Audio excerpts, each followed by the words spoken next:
about Diddy was released on Netflix. Hilariously, the documentary was produced by 50 Cent of all people. In the documentary, we got a closer look at Diddy's demeanor in his final days before his subsequent arrest. That's Netflix crazy. somehow acquired never-before-seen footage of Diddy.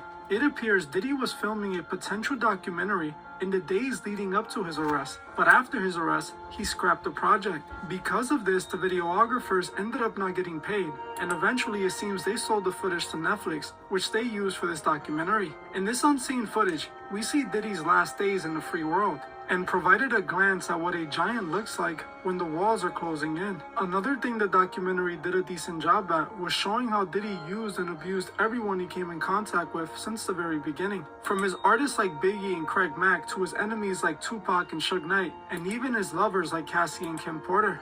Diddy abused them all. This documentary shows why Diddy is truly a monster, with those who spoke in his documentary confirming many of the allegations made against Diddy. Hey guys, I hope all is well.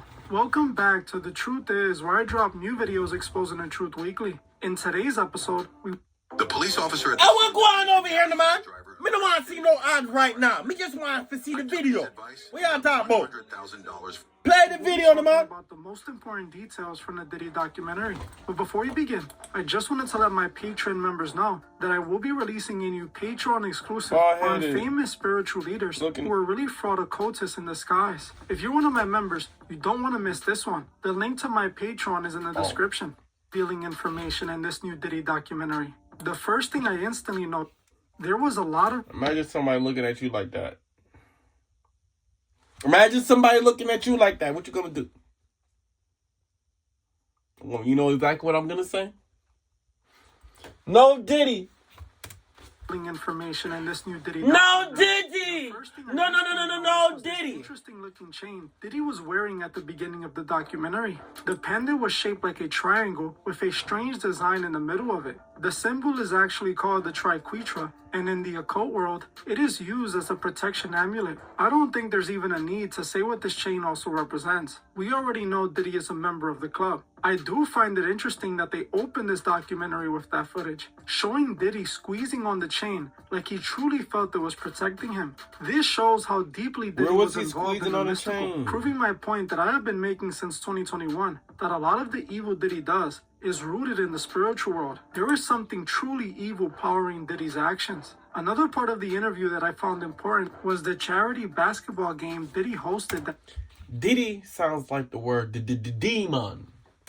In tragedy, Diddy cost the lives of his fans over 20 years before Travis would. The documentary implied that Diddy set up this charity basketball game and overhyped it. This led to the event going over capacity and causing crowding issues. With the lack of staff and the surge of people coming in, the event ended in several people losing their lives, being crushed by mobs of people. In the documentary, they demonstrated how Diddy refused to take any accountability, refusing to acknowledge that he was at fault for 9 people losing their lives at an event he hosted and planned. Something that really stuck with me was the fact that when Diddy went to create Bad Boy Records, he decided to put the company under his mother's and his best friend's names. He did this to protect his assets just in case the families of the victims who lost their lives would attempt to sue him. This showed that Diddy genuinely didn't care about the 9 people who lost their lives at an event he set up. He was responsible for keeping the event at capacity. He was also responsible for having the right amount of security and staff. But his desire was to host the grandest event that would make him look like a big star, but ended in disaster and tragedy.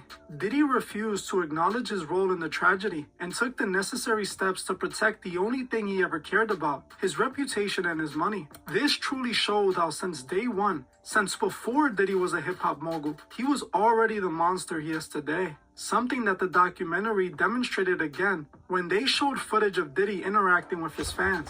During a part of the documentary, they showed Diddy in the streets interacting with some of his fans. Diddy appears to be all cheery and happy when he talks to his fans and stops to take pictures with many of them. But when he was done interacting with them and got back in his car, he started making comments on how dirty he was from mingling with the people, literally saying he was gonna have to take a bath in boiling water and peroxide. Diddy was showing that he saw his fans like peasants, reinforcing that he uses everyone he comes in contact with, even his fans. He uses his fans to make money and to feel like a god, but deep down, he's disgusted by them and feels dirty after interacting with them. His love for the fans is all fake. It's just a part of Diddy's manipulation. The next important part of the documentary was the segment about Tupac. Last year, the world discovered that Keefe D was finally arrested for the death of rapper Tupac. For years now, Keefe D had openly admitted to being a part of the situation that led up to his death. A death that not only you talk too much, you got locked but up. also others involved in the situation.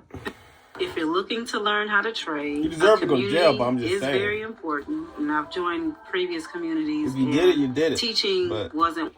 In the documentary, they played a police recording of Keefe D being interrogated where he confirms Diddy put $1 million bounty on Tupac and Suge Knight's head. Keefe claims that after Tupac and his crew jumped Orlando Anderson at the Mike Tyson boxing match, Keefe linked up with Anderson and their crew and went looking for Tupac in the area. When they found him, they ambushed Tupac and took him out, hoping to collect the reward Diddy had put on their heads. The next day, Keefe claims he sent word to Diddy, who asked him if Tupac's death was at their hands, which they confirmed. The detective in the documentary even confirms Diddy made a $500,000 payment to a middleman who was supposed to redirect the money to Keefe D and his crew, but the middleman kept the money instead.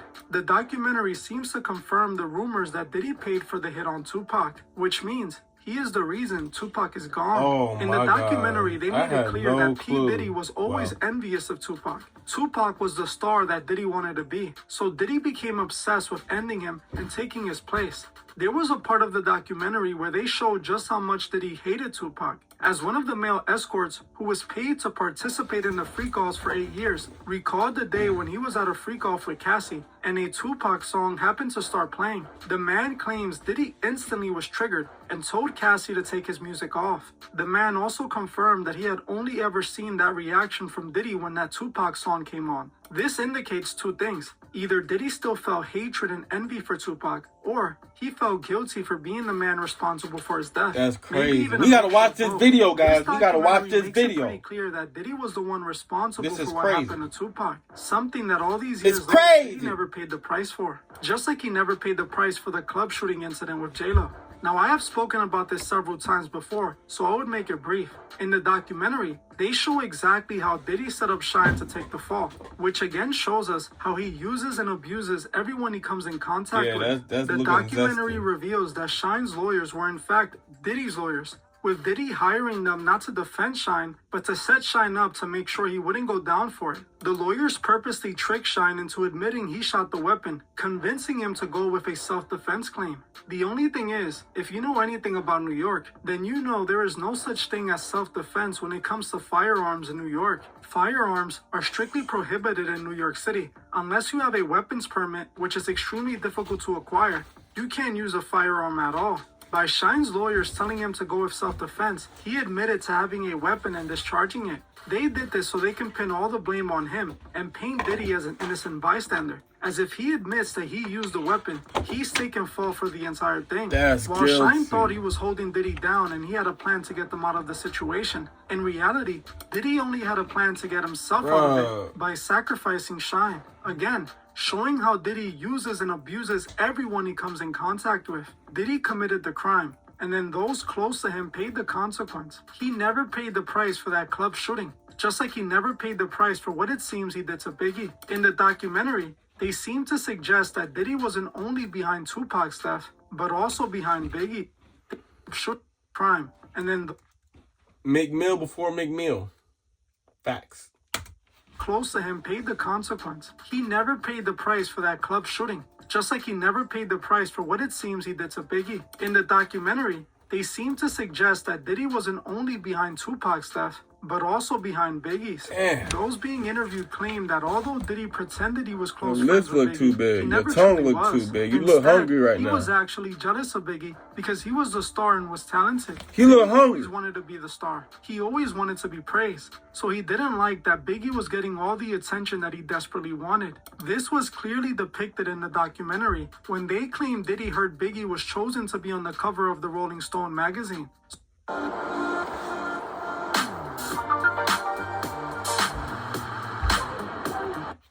he stole the cover from Biggie and had them feature him instead. Parts of the documentary seem to suggest that Diddy also set Biggie up to die on the trip to Cali. Biggie met his demise after he went to Cali after the death of Tupac. Nobody ever understood why Biggie would even dare go to Cali after Pac's death, as they had been beefing right up to his death. Many people felt that Biggie and Diddy set Tupac up in that quad studio situation. So when Tupac was killed, fans of Tupac naturally hated both Biggie and Diddy, especially on the West Coast where Tupac was based. So Biggie deciding to go to Cali after Pac's death was a death wish. But for some reason, Biggie still chose to go to Cali and never returned home. After he died, people asked Diddy why he allowed Biggie to go to Cali. Diddy always denied any responsibility and claimed that he was just following Biggie's lead, insinuating Biggie was the one who wanted to go to Cali, not him. Those in the documentary debunked this though, recalling that it was all Diddy's plan to take Biggie to Cali, despite all the warnings that they wanted his head out there. Biggie even refused to go at first, but Diddy was persistent, convincing him to go to Cali, and while they were there,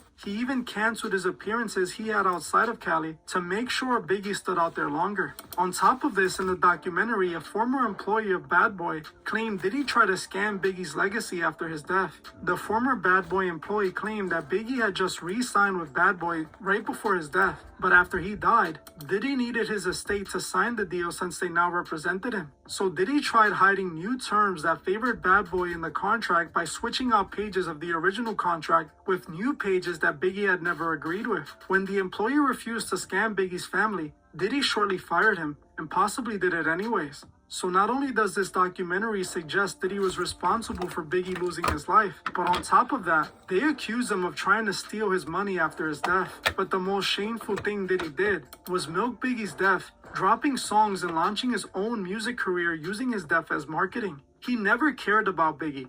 All he cared about was money and his ego.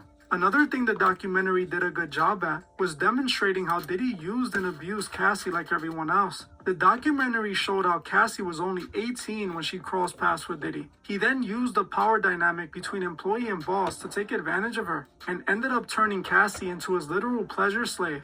They showed Capricorn Clark retelling how Diddy went after Kid Cudi when he found out he was messing with Cassie. Clark recalled Diddy using her as bait to threaten to hurt her if Cassie wouldn't return to him. This shows how Cassie was trapped, and it wasn't as simple as just walking away to get away from Diddy. Diddy kept her captive against her will. She didn't really have a choice. And we saw confirmation of that with the hotel footage, as when she tried to get away, Diddy didn't let her. People like to disregard Cassie's story because they claim she wanted it, and she only went after Diddy because Diddy didn't love her anymore, didn't marry her, and she never became a star. They say that she chose to get with Diddy and stood with him after seeing what he really was about. So because of this, they don't see her as a victim. But in my opinion, Cassie, while not completely innocent, is still 100% a victim. Let me explain why. Cassie was only 18 when she met Diddy, very young and stupid, and Diddy started pursuing her the moment he saw her. She wanted to be a famous artist, and Diddy offered her that opportunity. In a sneaky way, he used his music industry power to get access to her, and then took over her life.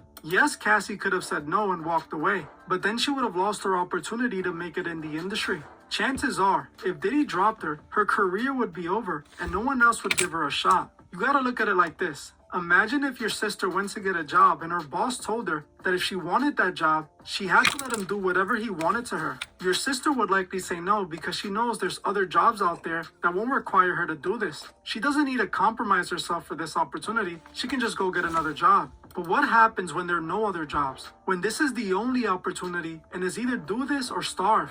Now your sister is desperate enough that she might fold under that extreme pressure, allowing this man to do whatever he wants to her because she needs to work and she feels like she doesn't have a choice. Is either do it or go without eating. That's exactly how it goes in the music industry. A lot of these artists were desperate for a shot, especially in the 2000s, when it was much harder to get in the industry. If Diddy wants you to compromise yourself, you can reject him. But you have to expect that other labels are not going to give you a shot either. You have to expect that turning down his demands could mean the end of your career for good. Which, don't get me wrong, I do understand doesn't justify selling out and compromising yourself, but it does show why some of these artists willingly do it. It's either do what Diddy says or chance. Because they all collaborate with each other. So it's just like MySpace, Facebook, and Instagram. Like, once you get banned on one,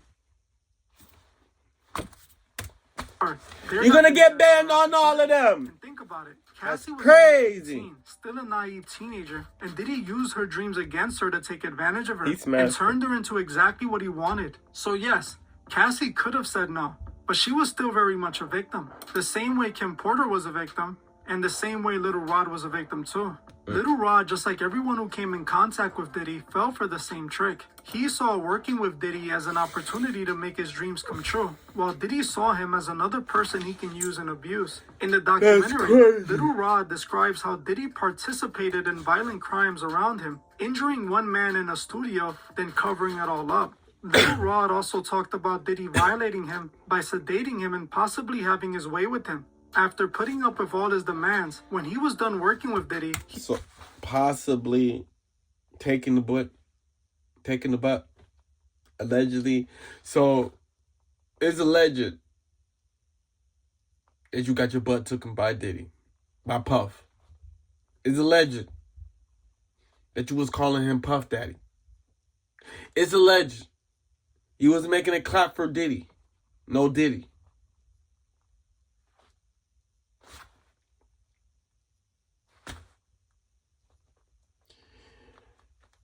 In the words of Dr. Umar, I sentence you to 15,000 lashes. still in the same spot he was when he started, and Diddy even refused to pay him. In the documentary, Little Rod called Diddy a gatekeeper, something that if you have been following my channel, you know I've been saying since 2021. When exposing Diddy was seen as a crime by the masses, Diddy is definitely a gatekeeper, or at least he was. If you get stuck on the melody, or if Meanwhile, you just see feel no like you blinking can't get a song on started, Output's that's all. co-producer. The same thing he did to Little Rod, he did to just about every person that ended in his way. We about to watch he it. used them and We about to abused watch them. a documentary and when he was after done with this. them, he threw them away like trash. Everyone who participated in this documentary was afraid of Diddy. They all waited for Cassie to launch her attack and see how that went before they spoke up too. They all feared retaliation from Diddy. People say all these people deserve what happened to them because they chose to work for him. But ask yourself, what starving artist in the 2000s would turn down the opportunity to work with Diddy? The moment Diddy asked any artist, they would all say yes, not knowing they were entering a trap.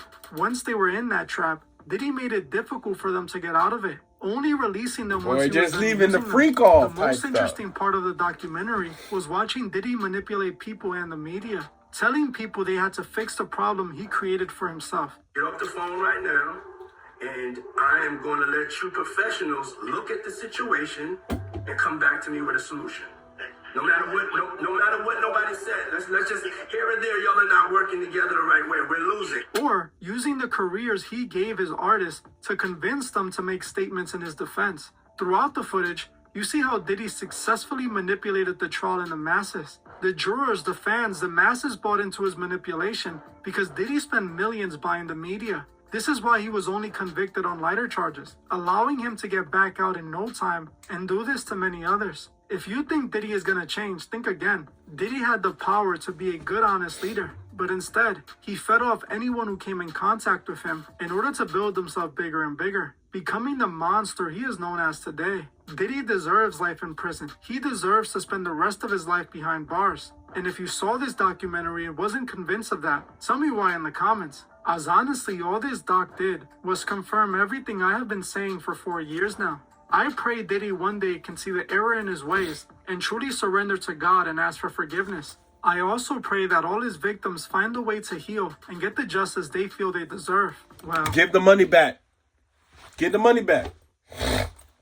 Give the money. Hey, you can't dance with the devil and get the benefits and not be with the devil. Are you stupid?